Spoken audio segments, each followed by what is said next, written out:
I went to sleep, woke up a room. I put that dirt on my shoe. My father, the king of the west. I rose to be God in a battle with self. And in my spirit, gon' race to the north. Welcome back to another episode of Studies in the Fifth Dimension. Today, we're going over the understanding of the origin of mythologies by Arvin Bhagwath. So, we're going to deal with this, and we left off pretty much talking about the circumpolar stars. I'll go ahead and switch the view on this, give you guys a better view. All right, so sacred circumpolar stars. The Ganda Barunda, also known as Barunda, the Iru Thalai Pakshi. Iru Thalai Pakshi is a mythical two-headed eagle. Fuck that up. Apologize, y'all. These imageries of two-headed eagles have been present for millennia in various civilizations of the world. It has been used by ancient Indus Valley civilizations, Mesopotamians, Egyptians, Hittites, Persians, Romans, the Byzantine Empire, and ancient times, and later by Serbia and Russia. In Hindu mythology, the Gandabarunda is an incarnation of Narasimha, the man-lion form taken on by Vishnu. If we study star astronomy using Hindu Puranic reference, we can find the circumpolar stars mythology as its origin. Let's go ahead and take a look at all these pictures. Really nice. Persepolis in Iran, Anu, king of the gods. Okay. So, to start, let me give an example from one of the most ancient archaeological remains at Göbekli Tepe in Turkey of around 11,500 BCE. From the picture shown above, you can clearly see the Proto-Vedic astrology carved on the stone pillars as the ancient civilizations located near circumpolar constellations Draco and Shishu and Cygnus around the pole star of the northern sky. Okay, so let's go on. Egyptian pyramids are also precisely orientated to the North Pole star. Thuban during 2800 to 2000 BCE at the end of the 14th star Draco constellation Heru or Horus. Okay. All right.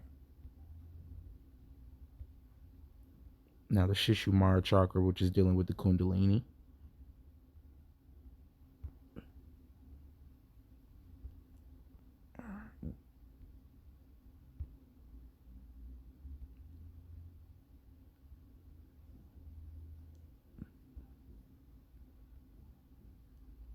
All right, so the imaginary Shishumara is another form of the Lord. The head of the Shishumara form is downward, and its body appears like that of a coiled snake. On the end of its tail is Dervaloka. On the body of the tail is Prajapati, Agni, Indra, and Dharma. And on the root of the tail are Dada and Vidhata. On its waist are the 7 great sages. The entire body of Shishumara faces towards its right and appears like the coil of stars. On the right side of this coil are 14 prominent stars from Abhijit to Punavarsa, or Vasu. And on the left side are 14 prominent stars from Pusya and Uttarasadha. The stars known as Punavarsa, or Vasu, and Pusya are on the right and the left hips of Shushumara. And the stars known as Adra and Asela are on the right and left feet of Shishumara. Other stars are also fixed on different sides of the Shishumara planetary system according to the calculations of Vedic astronomers. To concentrate their minds, yogis worship the Shishumara planetary system, which is technically known as the Kundalini Chakra. All right, let's keep going. Now, this deals with the crocodile cults and referencing the crocodile to being a concept of a central god, or being the concept of the access mundi. Okay, and we'll elucidate on that further and just kind of go in on that concept of the crocodile god in another part of the lecture. So we also have reference to the Shishumara type of creature in most of the Indus Valley seals and findings that relate to crocodile cults in Gujarat Bastar. These are polar constellations of the night sky near pole stars that have been supported, or that has supported the concept of proto-god heaven in several religions as of today. All these cultures were developed based on ancient astronomy of the axis mundi, as these ancient civilizations have observed the night sky towards the North Pole star that supported them as the concept of the central god. Kind of go in and look at this. So it's a little clearer. Crocodile. All right. Shishumar being circumpolar in Hinduism, crocodile is a sacred animal. Apart from Lord Varuna, Ganga Devi rides on a crocodile, the Durga goddess. Akil and Deshvari rides her crocodile, when we can find several of these crocodile cults in Gujarat, Madhya Pradesh, and some parts of Pakistan, in which few of ethnic people still practice the old traditions. Okay. Further, in Hindu rituals, the symbol with arms pointing clockwise is called the swastika. If you try to locate the ancient Ramayana verse, Durvam Sarve Pradakashinam, it refers to Durvam as the pole star, and the seven sages, Saptarishis, the Big Dipper, offer Pradakshinam, or circumambulation.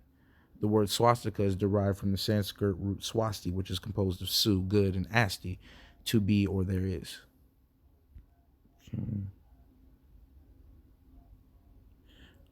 In ancient Hindu texts, it is believed that the Shakti, the feminine aspect called Kundalini, lives in the human body, and the energetic force rests at the base of the spine in the sacrum. The tantric practice of Kundalini yoga is about igniting this powerful cosmic energy to ascend through the chakras that live along the axis of the spine, where conscious thought is born, the mula, and finally unite with Shiva, pure consciousness. The same symbol is even depicted within the Egyptians, Mayans, Sumerians, Greek, and Roman, and several other mythologies. This symbolism also appears in the Bible as Holy Spirit.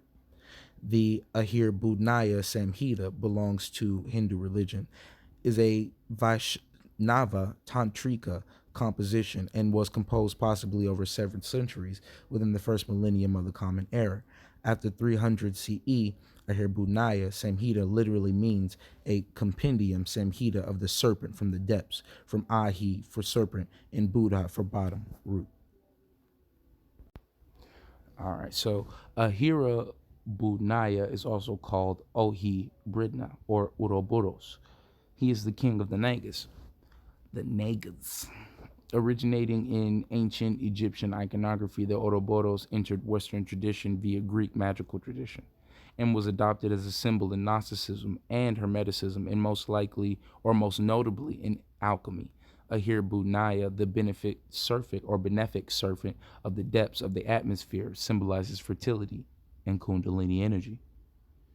Let's go ahead and deal with this. The Ahir Budnaya.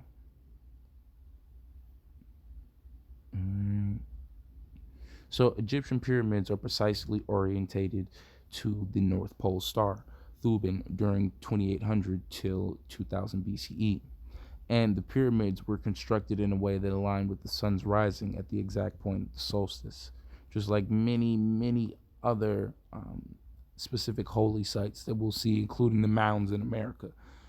So the Milky Way, visible in the night sky, represented the Nile River, and the way the pyramids are aligned looks exactly or exacts the mimic of the night sky. Deities of ancient Egyptian religion were constellations or actual stars. This cosmology helped them to identify the yearly flooding of the Nile, coordinated with the summer solstice, and carry out other religious rituals associated with the respective gods or the constellations, and further supported them as crucial events for growing crops. Below is east and west viewing or below is an east-west view using a stellarium application that gives a clear idea on the reason behind the construction of the ancient pyramids, which is a lot more use for the pyramids in that time and period. And there's so much more that we can delve into the pyramids rather than just being the mimic of the pole stars, because there's a reason beyond them just bringing heaven to earth, and finding a way to put that into the what you would call masonry, you know. And so there are different levels for the adept, and there's different levels for the neophyte. You know, the neophyte perceives the world as one thing, and the adept sees something totally different when looking at this information, including dealing with the pyramids, because there's so much to them, you know, including, you know, dealing with a lot of these, you know, pyramids and a lot of these temples being designed like microchips, being designed like computers, but then also going to the work on the Isis thesis and knowing that the pyramids were also designed like the cap heads of Phage Lambda. So there's a lot more that goes into the design of the pyramids, that goes into why the pyramids were built, than just, you know, mimicking the stars. So Egyptologist Toby Wilkinson explained the naming as an apt metaphor in Egyptian ideology, since these circumpolar stars are a very good metaphor for the afterlife, because when viewed, they never seem to set, they simply rotate around the pole stars. They are the undying stars, or in Egypt terminology, the indestructible, a perfect destination for the soul of the dead king. Okay? Now this is, you know, in the end of this, we're really talking about consciousness and dealing with techniques on how to go to the fifth dimension, go to a higher state of mind, and go beyond this realm to the stars. So ultimately, you know, this information is on the money, even though he's dealing with only an aspect of the information that was the goal. So the soul of the dead king before reaching Aru, the afterlife location near the North Star in the Duat. The Egyptian underworld, the hearts of the dead, were said to be weighed against a single feather of Ma'at, representing the concept of Ma'at, justice and peace and harmony, balance, in the hall of two truths. Therefore, hearts were left in Egyptian mummies while their other organs were removed, as the heart called Ib was part of the Egyptian soul. If the heart was found to be lighter or equal in weight to the feather of Ma'at, the deceased had led a virtuous life and would go on to Aru, the afterlife. Osiris, the Orion constellation, came to be the guardian of the gates of Aru after he became part of the Egyptian pantheon and displaced Anubis, Canis Major, in the Ogdo tradition. A heart which was unworthy was devoured by the goddess Ammit, and its owner condemned to remain in the Duat. Orion's belt is one of the easiest star patterns to recognize iconography of Osiris, the god of the underworld. Okay, so we're dealing with underworld deities. We're dealing with deities of death, deities of destruction, which are actually the deities of consciousness. Okay, so in Hindu Puranic reference, Lord Yama with iconography of Orion constellation Osiris with his two dogs, Canis Major and Minor, was Lord Naraka of the underworld.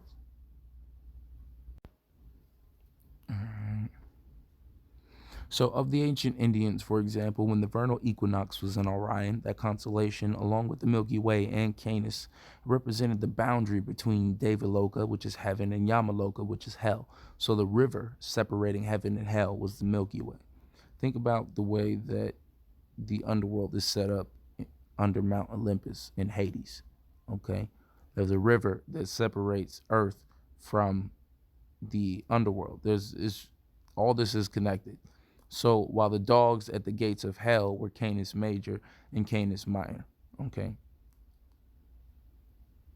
In addition, the sacred thread of the Brahmins correspond to Orion's belt. Tilak even speculated that the Greeks perhaps took the name Orion from Aryan tradition, perhaps transforming the word Agriana.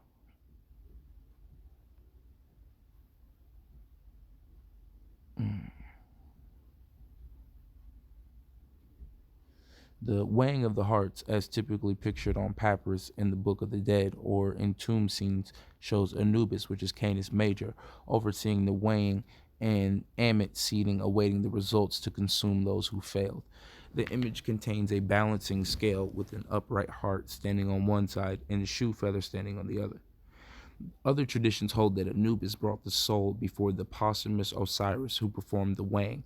While the heart was weighed, the deceased recited the 42 negative confessions as the assessor of Ma'at looked on. Just to let you know, when you deal with the 42 confessions, you're dealing with the knowing that you are the soul, because no one could possibly do all that being here on earth.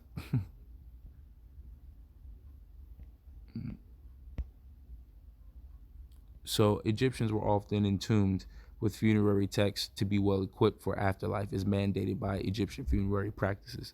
These often served to guide the deceased through the afterlife, and the most famous one is the Book of the Dead, or Papyrus of Ani, known to the Egyptians as the Book of Coming Forth by Day. The doctrine of Ma'at is represented in the declarations of Rekti, Merti, F, Int, Ma'at, and the 42 negative confessions listed in the Papyrus of Ani. Sacred alignments, when it was aligned in Thuban to a specific star constellation, which is the constellation of Draco.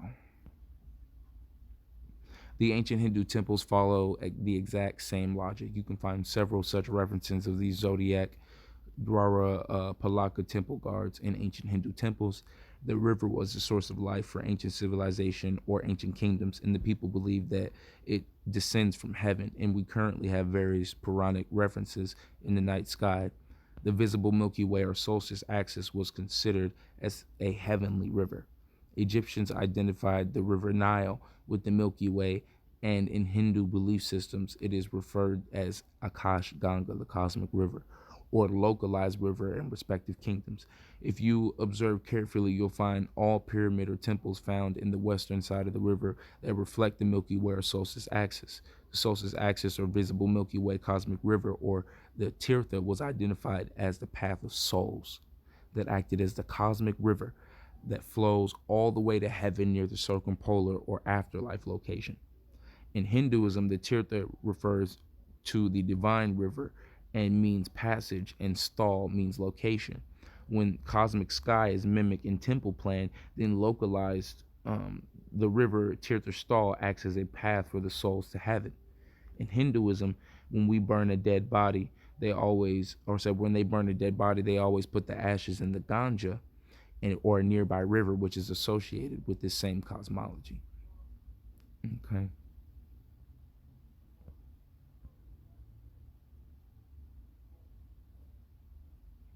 During the summer solstice, constellations like Leo, Cancer, Gemini changes as per Earth's axial precession, acted as a gate to humans in many ancient religious beliefs, where they believed that the souls ascend after death during the time of sun transit.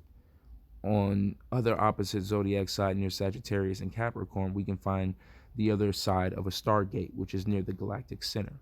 The galactic center is located close to Sagittarius, and hence they were referred to as the gate of God. Okay.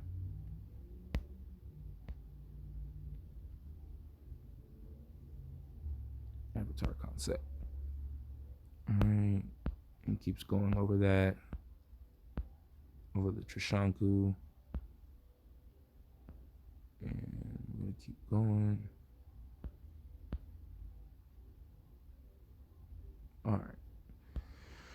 So, parallels in ancient heaven cosmology. So, in the Hindu scriptures, the 7 lokas above the earth are referred to as Bu, Bhuva, Suva, Maha, Jana, Thapa, and Satya Loka. Each door opens the next level or the Loka gate. After passing through the 7th door, you reach the Satya Loka, or the 7th heaven. Get it? Or the Brahman or Lord Vishnu. In all religions, refer to God at the same Satya Loka location. Mula, the root. Largest functioning Hindu temple, Sri Rangam Temple of South India, which has been mimicked as Vaikuntha, Lord Vishnu's abode. On earth has 7 enclosures, walls that give the same representation of a planetary system, and Vaikuntha Sagar is represented as the Milky Way. Same way we have 7 hills, 7 ocean concepts to reach God. The 7 heavens or 7 gates concept could possibly be as 7 ancient planetary systems above the earth till the Milky Way rift. This is the reason why we organize our lives around a 7-day week, and this is based on identified ancient 7 planets above our head. This 7-day structure is also supported in popular creation myths of the Greeks, Hinduism, and the Book of Genesis. The 7 celestial bodies visible to the naked eye during ancient times were the Sun, Moon, Mars, Mercury, Jupiter, Venus, and Saturn. The earliest idea of the egg-shaped cosmos comes from the Sanskrit scriptures. The Sanskrit term for Brahmanda, which is derived from two words, Brahma, the creator god in Hinduism, and Anda, meaning egg, the world egg. Now I'm going to end it here. And the next book that we're going to go to is The Secret Doctrine. And that is dealing with Madame Blavatsky's work. So let's go ahead and go over to that.